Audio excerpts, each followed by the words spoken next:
Good afternoon, gentlemen of the league. It is that time of the week again. It's your weekly dose of the power rankings. All of the hard-hitting fantasy analysis and juvenile insults that you know and love are coming your way right here. We also, of course, have bonus content again for you this week. As some of you guys know, some of you don't. I was in Santa Clara, California at the 40-yard line watching the San Francisco 49ers take on the Seahawks.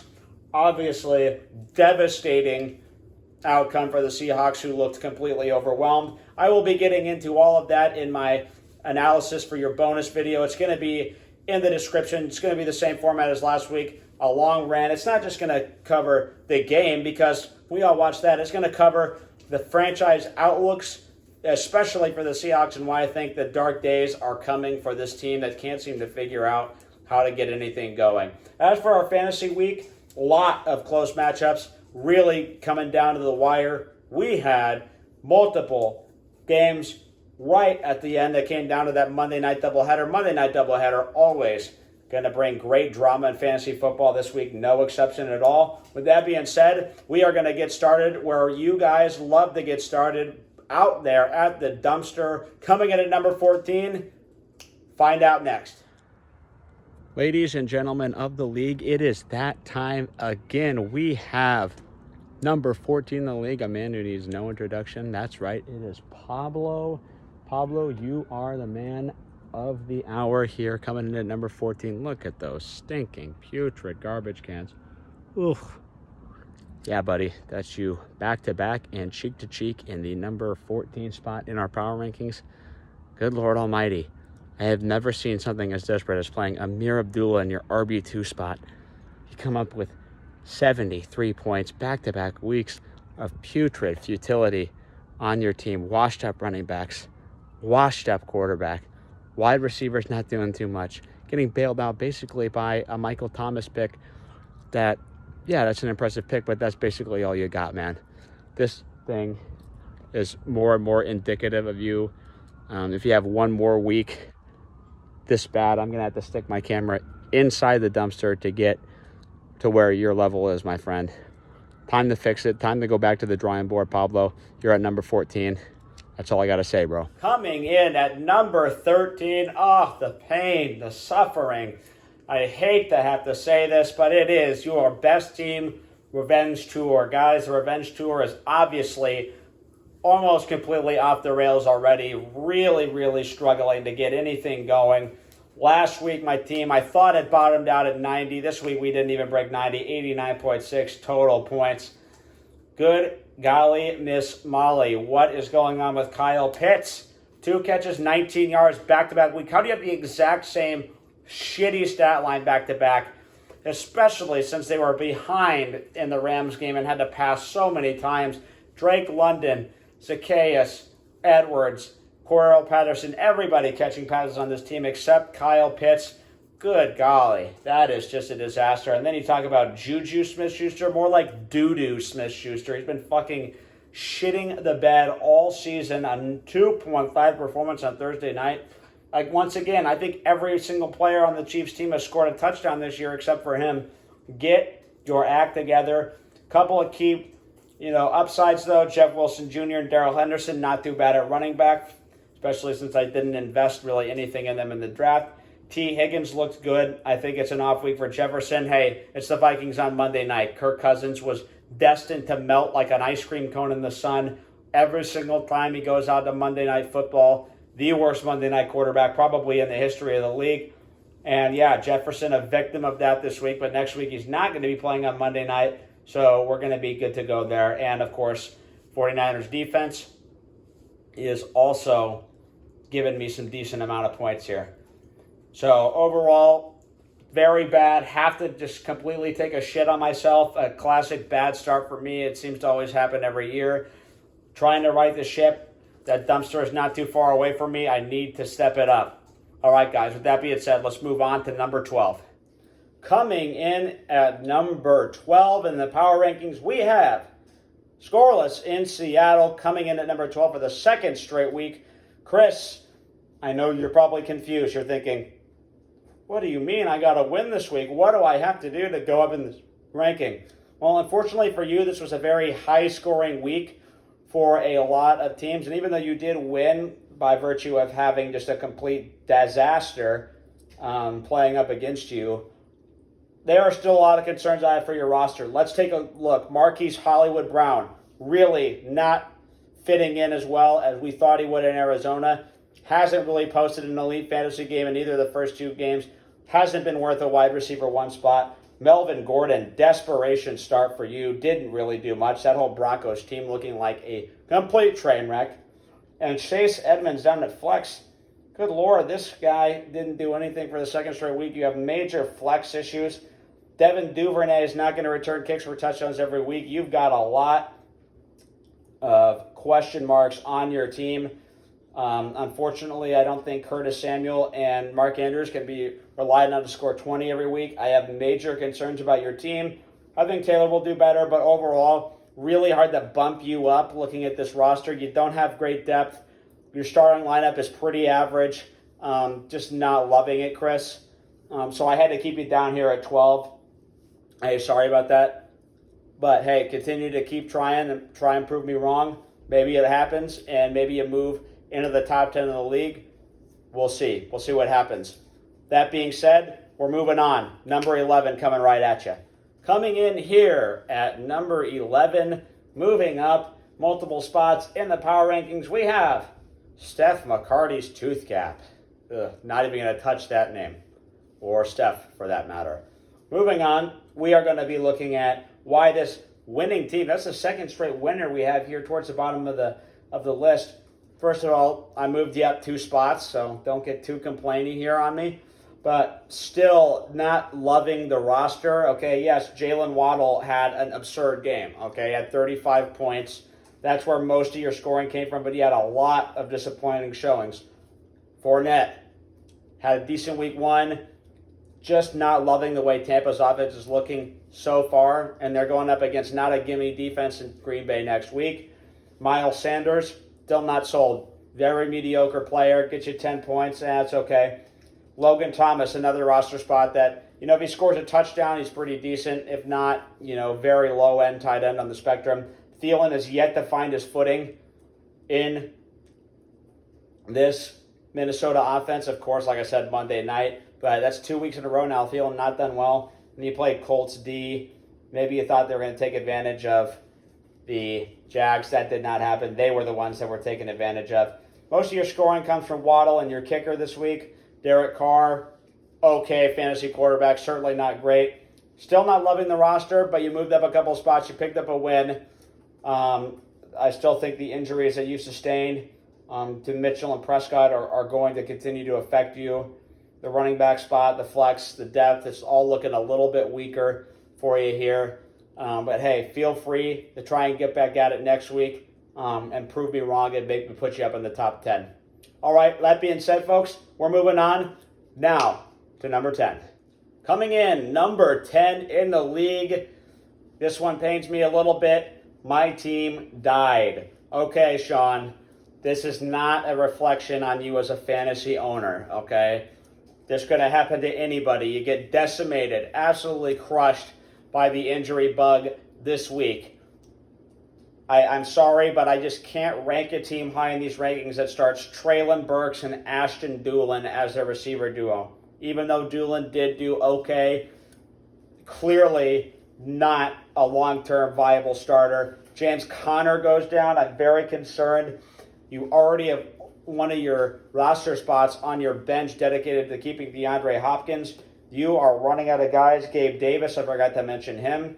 Robert Woods and Romeo Dubes not doing anything. Just a really stretched, thin team here. You did pull off a win, but the score not impressive. You happened to take advantage of someone who really, really had issues of their own, which we will obviously get to that here in a sec. But your team, it is not due to you, Sean. I'm still a believer in your draft. Obviously, you looked great early in the season.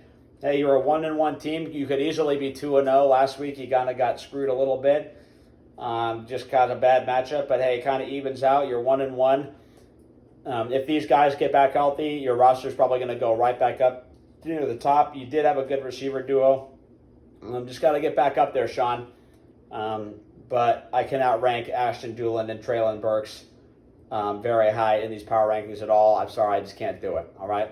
That being said, ladies and gentlemen, we're moving on. Number 9 coming up right now. All right, we are moving on.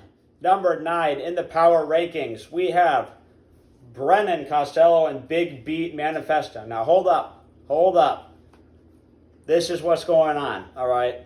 When you have a high-scoring week in fantasy football, which this week was, okay, a lot of big-time point totals this week from a lot of people, you have to start sifting through. You have to start looking at these scores more closely and doing a little Blue's Clues, all right?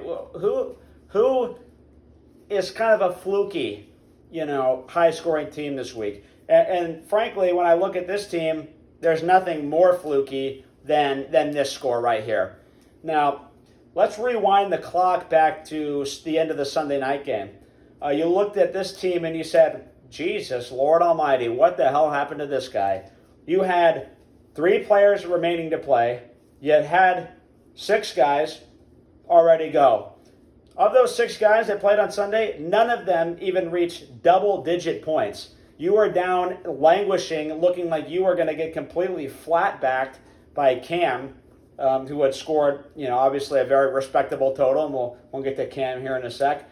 And then all of a sudden, Stephon Diggs goes out there, looks like Jerry Rice, in a performance by the Titans defense that came straight out of Mike Vrabel's worst nightmare. Frankly, their whole team was just a complete joke on Monday night. Scores 38.8 points. Very fluky, not really going to be sustainable. If he scores 20 points, which is still a pretty good week, you don't even break 100 this week. Bills D, 23 points. You're not going to get 20 plus from your D every single week. Bills D has done well. They are certainly in contention for the number 1 defense this year. But when you look at all of this stuff, a lot of red flags. Joe Mixon in a struggling Cincinnati offense. Is he going to pick it up? Honestly, I think he's going to do better. Tom Brady hasn't really looked great so far this year. Josh Jacobs, once again, I love Jacobs. They just refuse to use him the way that they should. Jarvis Landry, I think his week 1 performance might have been a little bit of a misnomer. Jameis went back to being old Jameis. And the Seahawks cannot get the ball to DK Metcalf. See my bonus video for more information on that topic. Needless to say, your depth isn't looking super great either, although Lazard coming back did score a touchdown. Maybe encouraging. But, Brennan, this screams fake news to me. Very fake news on your score. I wasn't loving your roster coming into the season. You did have a good week last week, but this week I think, a little bit fluky here. So we'll see. It's very hard to do these rankings and have these teams at the bottoms. I will say this, when so many teams did really well this week. And I know that you guys are probably wondering, why aren't these teams down bottom? They scored less than me. I'm not going to take a team that I think had a great roster and put them all the way down to the bottom of the rankings because they had 1 bad game. Now, if you have 2 bad games in a row, I'm going to put you down pretty low in the rankings. But 1 bad game in a row, not going to do it. Sorry, folks. That's not me. We're not going to get too bipolar with these rankings. With all that being said, we are going to move on now to number 8 in our power rankings. Folks, coming in here at the number 8 spot, we have Character Concerns FC and Ajit. Ajit, I put faith in you, man. I like the way your team looked last week.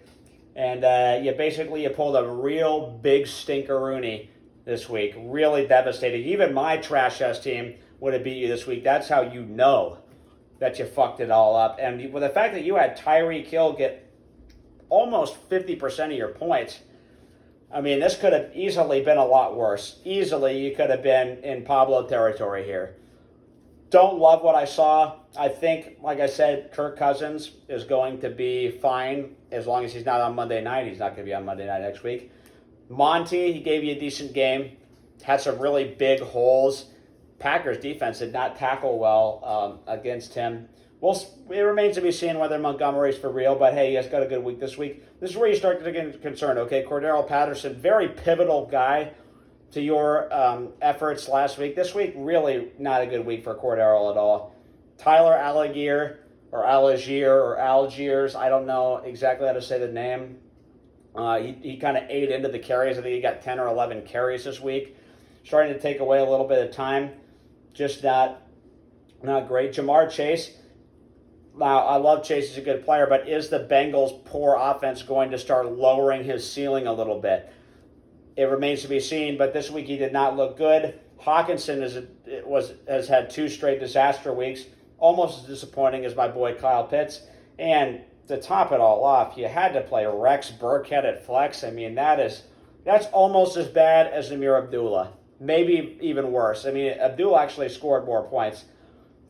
Gee, for a guy who loves to talk about crusty players, does it get crustier than Rex Burkhead in fantasy? Does it get crustier? The Nebraska special teams specialist, that's who you're going to put out there as your flex? Bro, Mike Tyson level punches. Last week you got a knockout. This week you're on the canvas, buddy. Time to get back to the drawing board. Time to fix this team. Ravens D got through a hot start. You wanted me to analyze them? Well, just analyze the tape of them getting ran through at the end of that game. Terrible defensive coaching at the end. Why you're playing man coverage with no safety help against Tyreek Hill and letting him get right behind your defense twice. Not being able to cover Jalen Waddle. Ugh. Maybe start thinking about a new option there. Your bench, you had 2 on your bench. You were never going to play him over Cousins, so maybe you'll be looking to him more in the future. But other than that, I had to bump you down pretty significantly for this disaster. I could see you going back up, but the issues that I was seeing when I did those draft rankings that I ranked you, well, this week they kind of came out a little bit more than last week. We'll keep monitoring the situation. Obviously, I know you're going to be in the lab working on it, but that's all I got to say about this team. We're going to be moving on now to the top half of the league, number 7 right now. Coming in at the lucky number 7 spot, a spot that, frankly, actually has been very unlucky. For the second straight week, we have a number 1 team falling all the way down to number 7. That's right, we have Double D Cup and Jake Smith. Jake, this was just not a good day for you at all in any way. Pretty much no positives from this one. Obviously, Cooper Kupp had another good game. That's not really news at all. Got to get into this a little bit deeper, though. Dolphins defense against the Baltimore Ravens. What the hell's going on out there? You can't do that. You can't play Dolphins D against the Ravens offense. That is not sound fantasy management at all. Stop embodying the spirit of Nate Hackett by making dumb decisions like that. You also have Darnell Mooney, who has yet to get off the floor. Really been a bad week or a bad season for him, I should say. Gerald Everett looked good at tight end. I guess that's a decent thing, but you also have to continue to start Kenneth Gainwell. I thought Dobbins would be back sooner rather than later. Walker still hasn't really broken out. The Seahawks offensive line is bad, and they seem committed to use at times 4 running backs at a time. Going to be tough for him to score well. Mostert on your bench might be a better option going forward. He seems to be kind of seizing the Dolphins' backfield, maybe just a little bit. Until Godwin and Dobbins get healthy, it looks like your depth has just not quite been able to hold up with the amount of injuries and other things that have happened to your team. So we got to kick you way down here, Jake. You're on the lower half of the league in scoring, factoring in this 76-point performance, which just didn't look good at any point at all. There is hope for your team. Obviously, Barkley had a little bit of a down week, but he still got the 10 points. So if this is his floor, that's going to be pretty good for you. Or this was just a bad week until you are able to fix the Kenneth Gainwell and fix your flex and defense. It's really going to be hard to get you back into the top 5. But, hey, you're still technically in the upper half of the league. Hey, it's not about how hard you can hit. It's about how hard you can get hit and keep moving forward. Just like Rocky said, keep moving forward, Jake. Hopefully you prove me right and get your roster back to where it needs to be to get you in the top 5. All right, moving on, folks. We're going in to the top half, number 6, coming right at you. All right, coming in at the number 6 spot, we have Red Baron. Another perplexing pun from the perplexing pun master. I don't really know what that means, Cam, but your team here is number 6, which I think it's a fit. You know, your team is right in the middle of the road in terms of scoring. You pick up Carson Wentz. He's had a couple of good weeks, so solid pickup there. Obviously, Trey, that experiment is basically over. You can drop him now. No issues there. When you look at this team, you kind of have some fascinating dynamics here because you have a guy like Deontay Johnson, for example, extremely low ceiling for a wide receiver too, but a pretty high floor. He's always going to get something. He's so talented. He made a couple of really great catches. Even Trubisky is not able to mess that guy up. You got a guy like Mike Williams, kind of the ultimate boomer bust. You got a couple of pretty good running backs. Dalvin Cook didn't do anything. That whole Vikings team was a complete wreck. Kareem Hunt, he's kind of a boomer bust. The week that he gets those touchdowns for Cleveland near the goal line, he's going to be really effective. Weeks like this where he didn't really do much, not going to be as good. Dalton Schultz didn't have good chemistry with Cooper Rush the first week that he played. We don't know if that's going to continue. But you ended up with a solid point total. You're middle of the road in scoring. You're 2-0. You're continuing to benefit from some pretty light scheduling in terms of your level of competition. Obviously this week, Brendan gave you a little bit of a scare there at the end. I'm sure you probably were taking a victory lap after Sunday when you realized his team had absolutely done nothing. A little bit lucky that the game got away from Tennessee so quickly because they were never going to stop Diggs in that game. He might have had 4 or 5 touchdowns if that thing hadn't gotten out of control. But the way it worked out, you ended up with a W, Cam. So you're back in the top half of the league. You've been moving around a little bit in that middle range of teams. We'll see if you can make kind of a leap up. But right now, you've just been hovering out in the middle, but you got a couple wins looking on track for the playoffs once again, Cam. So congratulations on a nice start. And we'll see if you can keep it up. Now, moving on. It's top 5 time. Let's get to it. All right, guys, moving into the top 5. I did not think I would be saying this year. At 5, we have Gimme More Boston Monroe. Okay, last week I compared you to the ESPN algorithm. That ESPN algorithm is now turning into Skynet. Okay, this shit is getting scary. Your algorithm is starting to become sentient. It's starting to be able to detect things. Because your team exploded in points this week and a roster that's looking a little bit better than I originally thought. Basically, got to be honest, it's looking a lot better than I first started. I had you all the way down there. Kind of a punishment for your auto draft, but boy, did this auto draft strategy work for you in your favor. Christian Kirk, looking like one of the candidates for breakout player of the season in fantasy football. He scored 3 touchdowns in 2 games. DJ Moore, the definition of high floor. He gets another very solid week for you. Clyde Edwards-Helaire. I'm still waiting for this thing to fall apart, but I'm starting to have to consider the possibility that it's actually not going to. Josh Allen, big performance. And obviously, you're going to get George Kittle back of your IR. One thing I would say is, from a management standpoint, you got to start playing James Robinson. I mean, he's clearly the number 1 guy in Jacksonville. He's made ETN look pretty fucking irrelevant these last couple of weeks. Guy is still very talented running back. He clearly has way more upside than Michael Carter, so I don't know why you're playing him. The reason you probably are is because the ESPN algorithm projected Carter to be more, but not even the algorithm can get everything right. Definitely turning into Skynet here. Concern that you may start taking over this league is there. Luckily, Nibs was able to put you down in what was a classic QB duel when you had these 2 teams in a virtual dead heat. Going into the last Monday night game. And then you have Allen, who did pretty well, get out-dueled by Hurts, who had an amazing performance. We'll get to Hurts and his fantasy owner a little bit later on. But Boston, I got to give you props.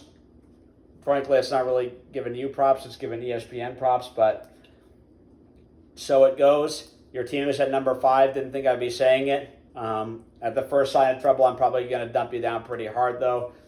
Punishment for that auto drafting. So that's all I got to say about Boston Monroe. Hey, we're going to move on now to the number 4 team in our league.